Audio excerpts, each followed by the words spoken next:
Ready to move in premium triplex villas at Kollur APR Projects. నమస్కారం, welcome to temple tour with Gitanjali.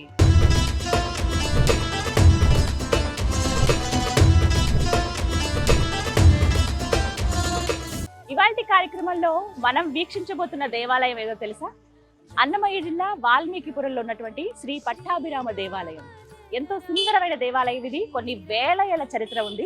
ఇక్కడ స్వామివారు స్వయం వ్యక్తమయ్యారు. మరి ఆ విశేషాలేంటో లోపలికి వెళ్ళి వారిని దర్శించుకుని తెలుసుకుందామా? రండి.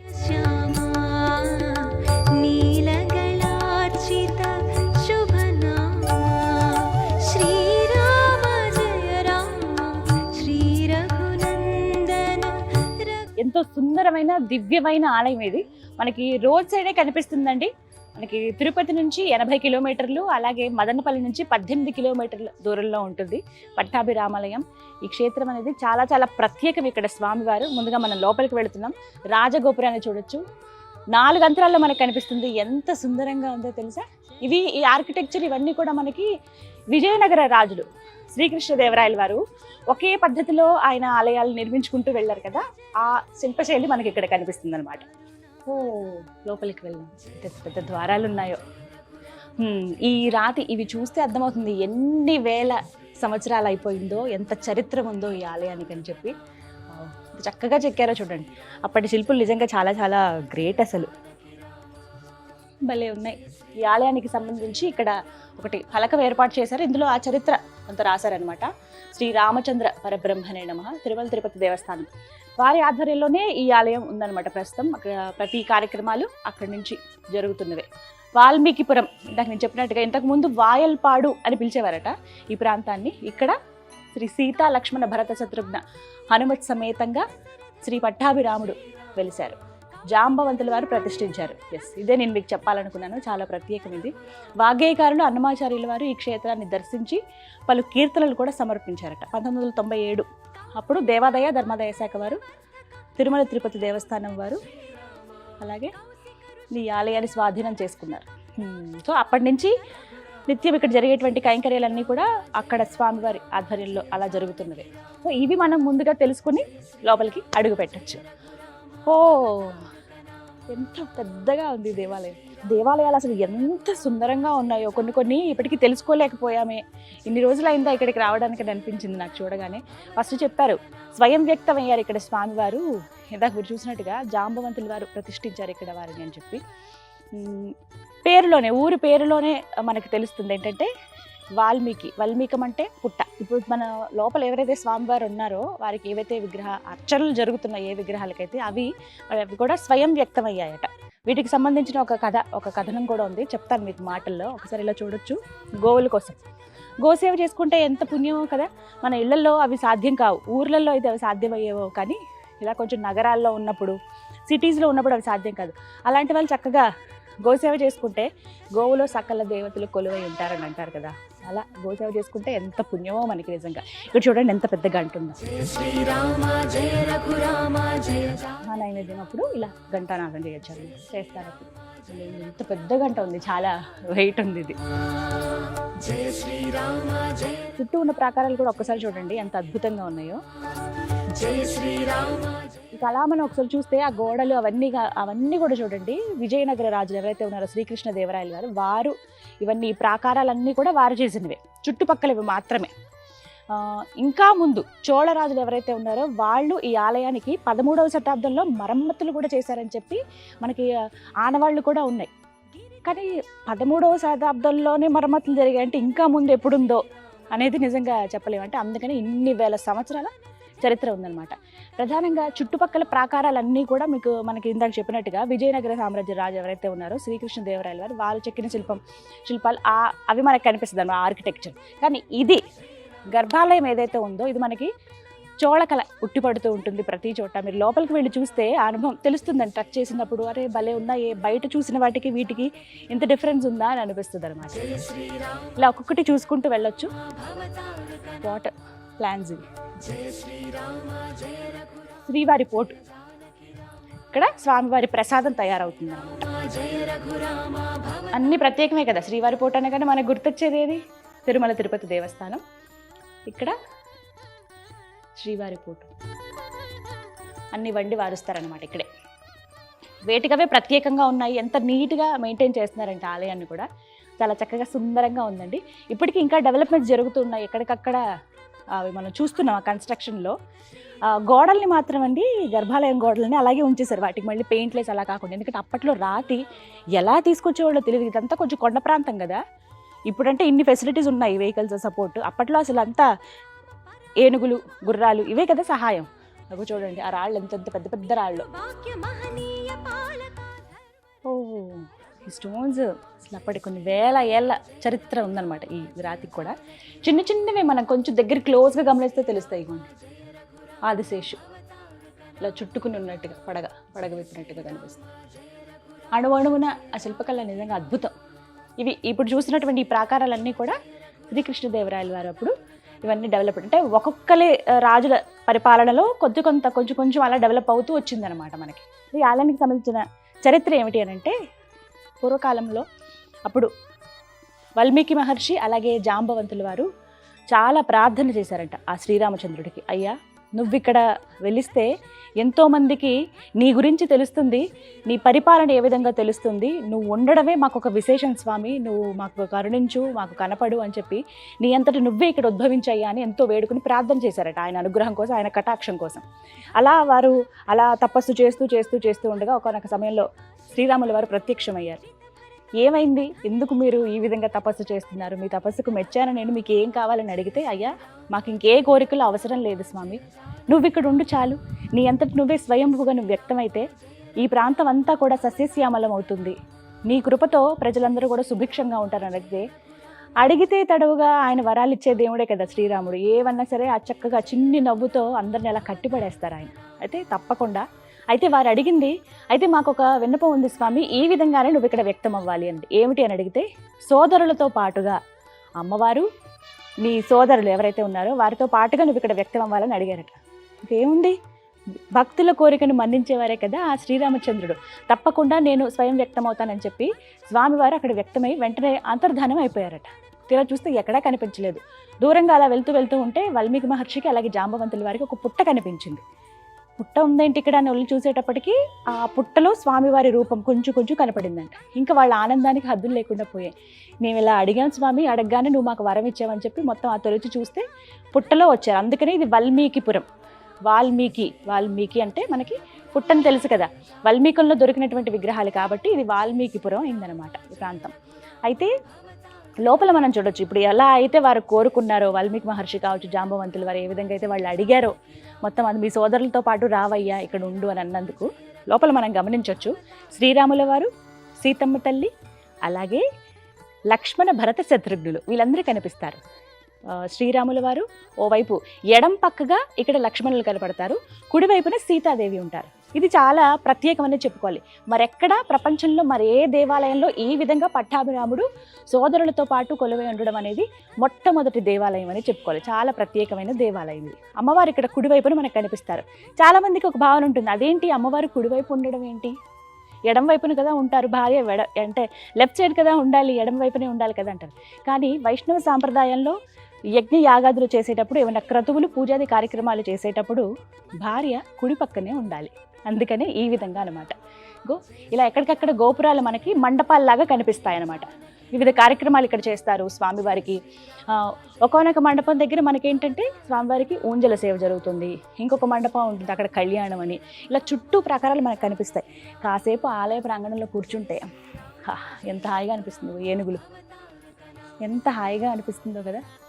ఈ దేవాలయంలో స్వామివారు ఒక ముద్రతో కనిపిస్తారు. ఆ ముద్రకు కూడా చాలా ప్రత్యేకత ఉంది. అంటే వారు చెప్పేది ఒక్కటే, మనం ఏ పని చేసినా సరే శ్రద్ధతో చేయాలి. ఒక మాట అంటారు, నీలో సత్తువ ఖచ్చితంగా ఉంటుంది, దాని మీద నువ్వు కాన్సన్ట్రేట్ చేసి నువ్వు ఏం చేయగలవు అనేది చెయ్యి, ఖచ్చితంగా దైవం నీకు తోడవుతుంది అంటారు కదా. అది ఇక్కడ స్వామివారు మనకి సంకేతం ఇస్తూ ఉంటారన్నమాట. అలాగే ఇంకొకటి మనకి అమృత హస్తం చూపిస్తూ ఉంటారు. నా పాదాలే నీకు శరణ్యం, నువ్వు వచ్చి వేడుకో ఖచ్చితంగా అది నెరవేరుతుంది అనేది ఆ శ్రీరాములు వారు చెప్పే మాట. ఇక్కడ ధనుర్బాణాలను స్వామివారు పట్టుకోరు, కేవలం ఇలా ముద్ర మాత్రమే కనపడుతుంది, ఇంకొక చేతితో ఇలా ఉంటుందన్నమాట. మామూలుగా రాముడు అంటే మనం బాణం విల్లు ఇవే కదా ఊహిస్తాము, కానీ అవే ఉండవు. అలాగే సీతమ్మ వారు కూడా కుడివైపున ఉంటారు. యజ్ఞయాగాదులు చేసేది అలాంటి అప్పుడు అమ్మవారు కుడివైపున ఉంటారు. అమ్మవారి ప్రధానంగానే ఈ ఆలయంలో కూడా వివిధ పూజా కార్యక్రమాలు జరుగుతాయి అన్నమాట.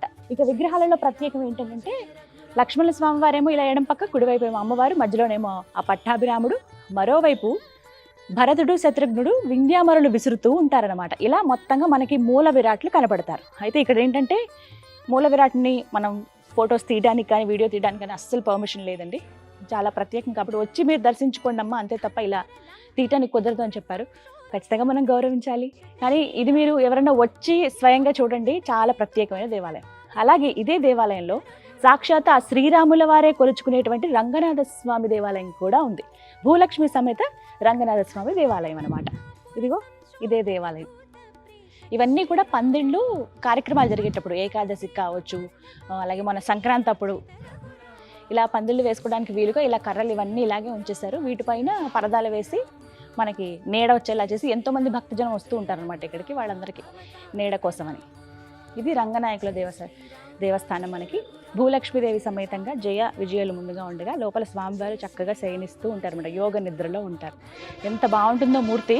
మనకన్నీ కూడా కృష్ణశిల, శాలిగ్రామశిల వీటితోనే ఉంటాయి, కానీ చాలా అందంగా ఉంటారు స్వామి. అయితే చూస్తూ మనం ఒక ద్వారంలోంచి మొత్తం స్వామివారిని చూడలేం, సగం మాత్రమే, నాభి వరకు మాత్రమే మనం స్వామివారిని చూడగలం.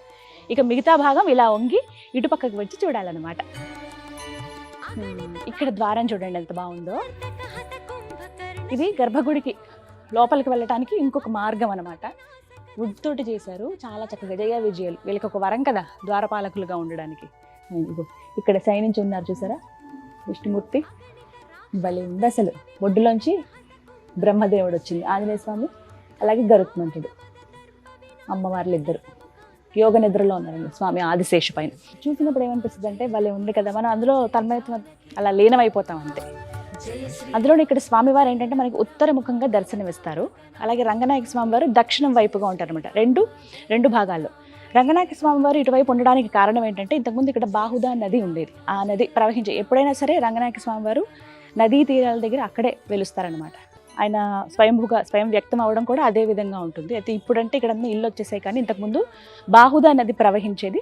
ఆ నది ఎదురుగుండానే స్వామివారిని అలా ప్రతిష్ఠించారు. అది కూడా 17-18వ శతాబ్దంలో జరిగినవే ఇవన్నీ కూడా. అలాగే ఇదే ఆలయ ప్రాంగణంలో ఇంకొక దేవాలయం కూడా మనం చూడొచ్చు. ఇగో ఇక్కడే శ్రీ రుక్మిణి సత్యభామ సమేత శ్రీకృష్ణ స్వామి పాండురంగ విఠల అని అంటారు. ఇక్కడి నుంచి అంటే వాల్మీకిపురానికి కొద్ది దూరంలో విఠలం అనే ఒక ప్రాంతం ఉంది. అక్కడ స్వామివారి పూజలు జరిగేవి, చాలా చక్కగా దేదీప్యమానంగా స్వామివారి దేవాలయం ఉండేది. నా తర్వాత రోజుల్లో ఏం జరిగిందంటే, ఇంతకుముందు మనకు తెలుసు కదా, వేరే మతస్థులు కావచ్చు, కొంతమంది రాజులు దండయాత్ర చేసేవారు, కొన్ని దేవాలయాల్ని ధ్వంసం చేశారు. అందులో భాగంగానే విఠలంలో ఉన్నటువంటి శ్రీకృష్ణ స్వామి, రుక్మిణి సత్యభామ అమ్మవార్లు ఉన్నటువంటి ఆ దేవాలయం పైన కూడా దాడి జరిగింది. స్వామి అమ్మవారిని కాపాడుకోవాలనే ఉద్దేశంతో అక్కడి నుంచి తీసుకువచ్చి ఇలా పట్టాభిరామాలయంలో వారిని ప్రతిష్ఠించారనమాట. ఇక్కడ మనం అవే విగ్రహాలను చూడొచ్చు, ఎంత చక్కగా ఉంటారో.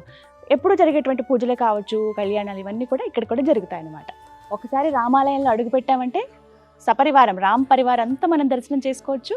అలాగే బయట మనకి రంగనాయక స్వామిని చూడొచ్చు, అలాగే ఇక్కడ కృష్ణ భగవాన్ని కూడా చూడొచ్చు అనమాట. అలాగే ఇదే దేవాలయంలో చెన్నకేశవ స్వామి కూడా కొలువై ఉన్నారు. వాల్మీకి మహర్షి విగ్రహం మనం చూస్తాము. అలాగే ఆళ్వార్లు ఎవరైతే స్వామివారిని కీర్తించారో, పూజించారో ఇవన్నీ కూడా. ఇక్కడ ప్రత్యేకంగా స్వామివారి గురించి అన్నమాచార్యుల వారు కూడా కొన్ని కీర్తనలు పాడారు. అందులో వాల్మీకిపురం వాయల్పాడు అనే పేరు కూడా వచ్చింది. ఆ కీర్తనలు కూడా మనకి ఒకసారి చరిత్రలోకి వెళ్ళి తొలి వాగ్గేయకారులు ఎవరైతే ఉన్నారో పద కవిత పితామహులు అన్నమాచార్యుల వారు కీర్తించినటువంటి ఆ కీర్తనల్లో ఇప్పుడు నేను చూపిస్తున్నటువంటి ఈ పట్టాభిరామాలయం ప్రస్తావన కూడా ఉంది. కావాలంటే ఒకసారి మనం చెక్ చేసుకోవచ్చు కూడా.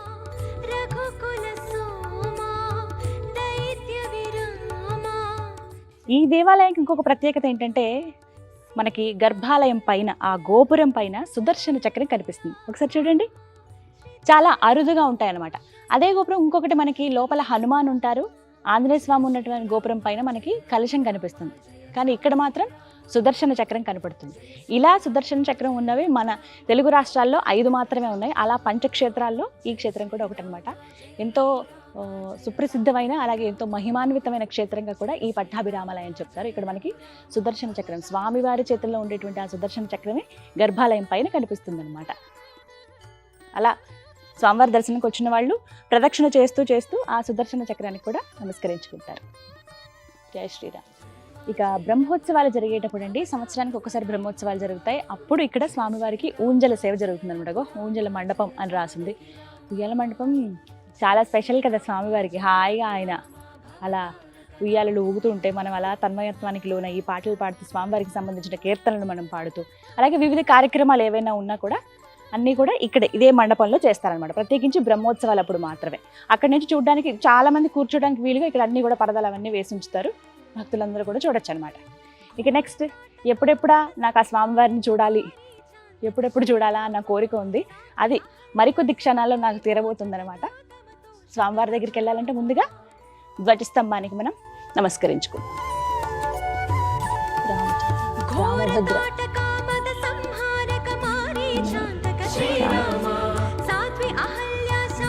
శ్రీరామచంద్ర పరబ్రహ్మణే అన్నీ ఆయన రూపాలే కదా ఏవైనా కూడా. నాకు ఫస్ట్ ఆలయం గురించి చెప్పినప్పుడు అనిపించింది, స్వయంగా ఆయన స్వయం వ్యక్తమయ్యారు. అలా వ్యక్తమైన విగ్రహాలను తీసుకొచ్చి జాంబవంతుల వారు వాల్మీకి మహర్షి ప్రతిష్ఠించినవన్నమాట. అంటే ఊహించుకోండి ఎంత సుప్రసిద్ధమైనవో, ఎన్ని వందల సంవత్సరాలు ఎన్ని వేల సంవత్సరాల చరిత్ర ఉందో. 13వ శతాబ్దంలోనే ఈ ఆలయానికి మరమ్మతులు చేశారు. జస్ట్ ఏవో మార్పులు చేసి సంప్రోక్షణలు అవి జరిపారని చెప్పి మనకి లిఖించినట్టుగా కూడా మనకి కొన్ని యూనివర్సిటీస్లో మనకి తెలుస్తాయి. ఎందుకంటే పాత కాలంలో జరిగినవి, అంటే ఆ పూర్వకాలంలో జరిగినటువంటి సంగతులు కావచ్చు, ఆలయాలకి సంబంధించినవన్నీ కూడా కొన్ని నిక్షిప్తం చేస్తూ ఉంటారు. అక్కడ మనకి వీటికి సంబంధించిన చరిత్ర కూడా ఉంటుందన్నమాట. ఇంకెందుకు ఆలస్యం, లోపలికి వెళ్ళిపోదామా మరి? అయితే ఒక్క మాట చెప్తాను, ఆలయంలోకి వెళ్ళే ముందు మనకి లోపలికి కెమెరా అనేది అలౌ చేయరు కాబట్టి నేను వెళ్ళి స్వామివారిని చూసి దర్శించుకుని పూజ చేసుకుని వచ్చిన అనుభవం చెప్తాను. ఓకేనా? నమో రామచంద్ర.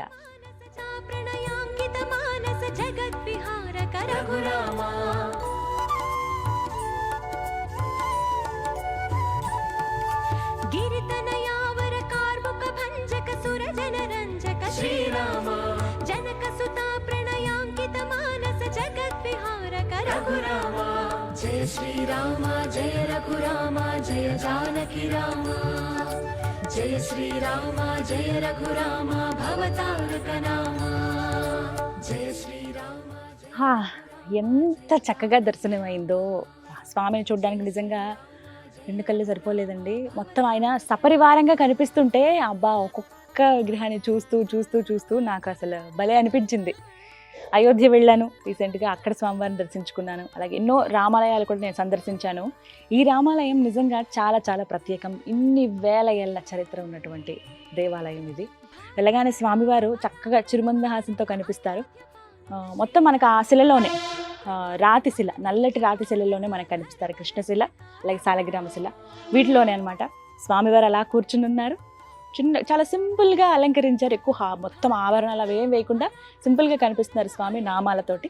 అలాగే కుడివైపున లక్ష్మణ స్వామి వారు, ఎడం వైపున సీతమ్మ తల్లి, ఎంత ముద్దుగున్నారు ఆవిడ. అలాగే అటువైపు ఇటువైపు శత్రుఘ్నులు, భరతుడు, వాళ్ళిద్దరూ కూడా వింధ్యామరులు విసురుతున్నట్టుగా ఉందన్నమాట. అసలు అలాంటివి స్వయంగా వాళ్ళు వ్యక్తమైనటువంటి ఏ కోరిక అయితే కోరారో జాంబవంతుల వారు వాల్మీకి మహర్షి, వారికి ఆ కోరికను తీరుస్తూ వారి విన్నపం ఏదైతే ఉందో అది మన్నిస్తూ అలా వ్యక్తమయ్యారనమాట. ఆ విగ్రహాలను తీసుకొచ్చి ఇలా అప్పటి నుంచి పూజలు నిత్యం జరుగుతూనే ఉన్నాయి. ఇక్కడ నిజంగా చెప్పారండి, పంతులు గారు కూడా నాకు మళ్ళీ చెప్పారు, మీరు తనివి తీరా చూడండి అమ్మా, మీరు ఎంతో దూరం నుంచి వచ్చారు కదా, చాలా సంతోషం.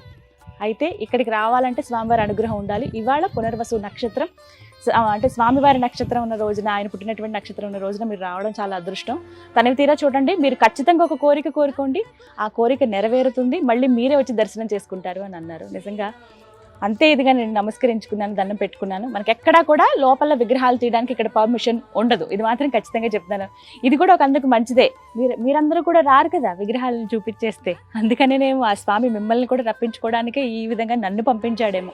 వీడియో చూస్తున్న వాళ్ళు రామాలయాలు మేము సందర్శించాలనుకుంటున్నాం, ఇన్ని వేల ఏళ్ళ చరిత్ర స్వయం వ్యక్తమైన స్వామివారిని చూడాలనుకుంటున్నాం అంటే కనుక నేను మీకు సింపుల్గా ఒక్క మరి మాత్రం చేస్తాను. నా అనుభవం నేను మాటల్లో చెప్పాను, కానీ స్వామివారి లోపల ఎలా ఉన్నారనేది చూపించడానికి ఒక చిత్రపటం మీకు నేను ఒక బాక్స్లో ఇస్తాను. ఇది కొన్ని వందల సంవత్సరాల క్రితంది, అది కూడా ఎలా ఉన్నారు స్వామి అని చెప్పి. ఆ ఫోటోలో మీరు చూడండి, నా సైడ్ బాక్స్లో మీకు కనిపిస్తుంది కదా, కంప్లీట్గా చూడండి అలాగే ఉన్నారు స్వామివారు. ఇంకా తేజోమయంగా అందంగా కనపడుతున్నారు అందరూ కూడా. ఇక్కడ ఇంకొక విశిష్టత ఏంటంటే, అలా విగ్రహాలు దొరికినప్పుడు కేవలం ఇప్పుడు ఏవైతే చూస్తున్నారో మీరు, ఈ విగ్రహాలు మాత్రమే దొరికి వాటిని అవే ప్రతిష్ఠించారు. అలాగే ఆ తర్వాత సైడ్కి మనకి లోపలికి వెళుతుంటేనే ఎడం భాగంలో పెద్ద హనుమాన్ కూడా మనకి కనిపిస్తారు, ఆంజనేయ స్వామి వారు. ఎప్పుడు మనకేంటంటే ఒక పక్కకి ఒక దగ్గర స్వామివారు అలా కూర్చుని ఆయన స్వామివారి నామాన్ని జపిస్తున్నట్టుగా ఆ శిలపైనే వారి విగ్రహం కూడా మనకి కనిపిస్తుంది. తర్వాత తీసుకొచ్చి ప్రతిష్ఠించారనమాట ఆంజనేయ స్వామి కూడా మనకి స్వామి ఉత్తరముఖంగా చూస్తారు. సాధారణంగా మనకు తెలుసు కదా, ఉత్తరముఖం అని అంటే కనుక మనకి వైకుంఠ ఏకాదశి రోజు ఆ దర్శనం, కానీ ఇది నిత్య వైకుంఠంగా చెప్తున్నటువంటి దేవాలయం అనమాట. స్వామివారు ఎప్పుడు ఉత్తరముఖంగానే ఉంటారు, అలా వచ్చి దర్శనం చేసుకోవచ్చు. స్వామిని చూస్తూ రామబంటు హనుమాన్ మనకి ఎప్పుడు శ్రీరామ జపాన్ని చేస్తూ ఉంటారనమాట. అలా ఆంజనేయ స్వామిని దర్శించుకుని స్వామివారి దగ్గరికి వెళ్ళి చూడొచ్చు. అలా చూస్తున్నప్పుడే మనకి దశావతారాలు దర్శనమిస్తాయి. మొత్తం లోపలికి వెళ్ళడానికి ద్వారం దగ్గర మనకి దశావతారాలు, మధ్యలో అనంత పద్మనాభ స్వామి వారు అలా నుంచి ఉంటారన్నమాట. ఇలా మొత్తం లోపలంతా సుందరంగా ఉంది. అన్నమయ్య జిల్లా వాల్మీకిపురం శ్రీ పట్టాభిరామాలయం 1000 ఏళ్ల చరిత్ర కలిగింది. ఈ పట్టాభిరామాలయానికి ప్రత్యేక విశిష్టత ఏమంటే, ఉత్తరముఖంగా ద్వారం, సీత, రామ, లక్ష్మణ, భరత, శత్రుఘ్న, ఆంజనేయులు ఒకే పీఠం పైన ఉండేది ఎక్కడా లేదు. అంతా 1000 ఏళ్ల చరిత్ర కలిగిన రామాలయం ఆంధ్రప్రదేశ్లో చాలా అరుదు. జై శ్రీరామ్. శ్రీ సీతా లక్ష్మణ భరత శత్రుఘ్న హనుమ సమేత శ్రీ పట్టాభి రామచంద్ర పరబ్రహ్మణే నమః. ఈ వాల్మీకిపురము మహాక్షేత్రంలో, రాములవారి క్షేత్రంలో ప్రతి నెల పునర్వసు నక్షత్రానికి కళ్యాణం జరుగుతుంది. మేము ప్రతి నెల ఈ కళ్యాణానికి హాజరవుతాము. ఇక్కడ కళ్యాణము చాలా కన్నుల పండుగగా చేస్తారు. ఈ కళ్యాణం చూసినందుకు మాకు ప్రతి నెల మంచి జరుగుతుందని మా అభిప్రాయము. ఈ కళ్యాణానికి ఈ పట్టణ ప్రజలందరూ వీలున్నంత వరకు తప్పక హాజరవుతారు. మేము ప్రతి నెల ఈ కళ్యాణం చూసుకొని దేవుని ఆశీర్వాదం పొంది వెళ్తూ ఉంటాము. జై శ్రీరామ్. ఈ వాల్మీకిపురం నందు శ్రీ పట్టాభిరామస్వామి ఆలయం ఎన్నో సంవత్సరాలుగా వెలిసి ఉన్నది. ఇక్కడ సాక్షాత్తు జాంబవంతుడు ప్రతిష్ఠించినాడనే పేరు. ఇక్కడ పునర్వసు నక్షత్రం రోజు కళ్యాణం జరుగుతుంది. చాలామంది భక్తులు విశేషంగా పాల్గొంటారు. ముఖ్యంగా ఇక్కడ స్వామివారు రామ చరిత్ర గురించి, సీతాదేవి జన్మ నక్షత్రం గురించి ప్రతి ఒక్కటి వివరంగా ప్రతి ఒక్క భక్తులకి అర్థమయ్యే విధంగా కళ్యాణం చాలా కన్నుల పండుగ వైభవంగా జరిపిస్తారు. కాబట్టి భక్తాదులు కూడా చాలామంది పాల్గొంటారు. ఇక్కడ కళ్యాణంలో పాల్గొన్న వాళ్ళకందరికీ కూడా తీరని కోరికలన్నీ తీరుతున్నాయని, అదేవిధంగా పెళ్లి కాని వారికి పెళ్ళిళ్ళు, సంతానం లేని వారికి సంతానము, ఆ విధంగా ఈ పట్టాభి రామచంద్రుడు అందరినీ కరుణిస్తున్నాడని ఒక గట్టి నమ్మకం. అదే నమ్మకంతో ప్రతి సంవత్సరము బ్రహ్మోత్సవాలు 9 రోజులు అత్యంత వైభవంగా తిరుమల తిరుపతి దేవస్థానం వారి తరపున ఎంతో వైభవంగా జరుపుతారు. జై శ్రీరామ్. మీరు కూడా రావాలనుకుంటే చాలా ఈజీ అడ్రస్, తిరుపతి నుంచి 80 కిలోమీటర్లు. అలాగే మీరు మదనపల్లి, మాకు తెలుసండి, మేము అక్కడికి వెళ్తూ ఉంటాం, లేకపోతే మేము అక్కడే ఉన్నాము, అటువైపుగా వెళ్తున్నాం అంటే కనుక మదనపల్లి నుంచి మీకు 18 కిలోమీటర్లు అనమాట. సో ఎలా వచ్చినా ఓకే, మెయిన్ రోడ్ మీద ఉంటుంది, ఎక్కడికి లోపలికి వెళ్ళాల్సిన అవసరం లేదు. అడ్రస్ కూడా చాలా క్లియర్గా ఉంది. మీరు అన్నమయ్య జిల్లా వాల్మీకిపురం శ్రీ పట్టాభిరామాలయం అని ఒక్కసారి టైప్ చేయగానే మీకు కంప్లీట్ అడ్రస్ వస్తుంది. మీరు ఈ దగ్గర వాళ్ళు అయితే కనుక తప్పకుండా వచ్చి ఆ స్వామివారిని దర్శించుకుని వారి కృపను పొందండి. ఇవాల్టి టెంపుల్ టూర్ విత్ గీతాంజలిలో సుప్రసిద్ధ క్షేత్రమైనటువంటి శ్రీ పట్టాభిరామాలయం వాల్మీకిపురంలో ఉన్న ఈ దేవాలయం చూశారు కదా. మరో దివ్య దేవాలయ దర్శనంతో మళ్ళీ మీ ముందుంటాను. అంతవరకు సెలవు. నమస్కారం. జై శ్రీరామ్.